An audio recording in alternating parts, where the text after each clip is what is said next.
Hi friends, నూతన జాతీయ విద్యా విధాన సిఫార్సుల మేరకు సిబిఎస్ఈ ఒక కీలకమైన నిర్ణయం వెలువరించింది. అదేంటి అంటే 10th క్లాస్ విద్యార్థులకు వచ్చే విద్యా సంవత్సరం నుంచి 2 సార్లు పరీక్షలు నిర్వహిస్తారన్నమాట. మీకు ఈ విధానం నచ్చిందో లేదో కమెంట్ బాక్స్లో కమెంట్ చేయండి. ఇక విషయంలోకి వెళ్ళిపోదాం. వచ్చే సంవత్సరం అంటే 2026 విద్యా సంవత్సరం నుంచి 10th class exams February and May నెలల్లో 2 విడతలుగా జరగబోతున్నాయి. ఫిబ్రవరిలో జరిగే ఎగ్జామ్స్ అంటే మొదటి విడత ఎగ్జామ్స్ ప్రతి ఒక్క విద్యార్థి కూడా ఖచ్చితంగా అటెండ్ అయ్యే తీరాలి.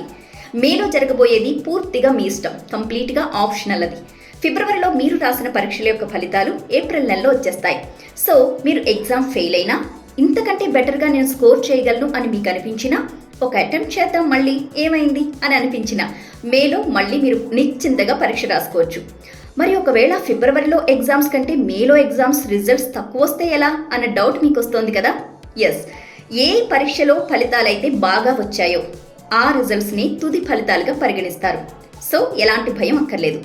ఇది ఎందుకు అంటే విద్యార్థులు ఒత్తిడి నుంచి బయటపడడానికి. ఈ మధ్యకాలంలో మనం చూస్తున్నాం కదా, చాలా మంది ఫెయిల్ అయిపోయామని, ఫస్ట్ ర్యాంక్ రాలేదని, సరిగా మార్కులు రాలేదని సూసైడ్ చేసుకుంటున్న ఘటనలు చాలా ఎక్కువైపోతున్నాయి. ఇవన్నీ కూడా ఈ విద్యా విధానం ద్వారా తగ్గే అవకాశాలుంటాయి. అవకాశాలు ఉండడం ఏంటి, చాలా వరకు తగ్గుతాయి. పిల్లలు కూడా కాస్త ఒత్తిడి లేకుండా ప్రశాంతంగా పరీక్ష రాస్తారు. అయితే ఈ విద్యా విధానంలో మీకు సప్లిమెంటరీ ఆప్షన్ ఉండదు.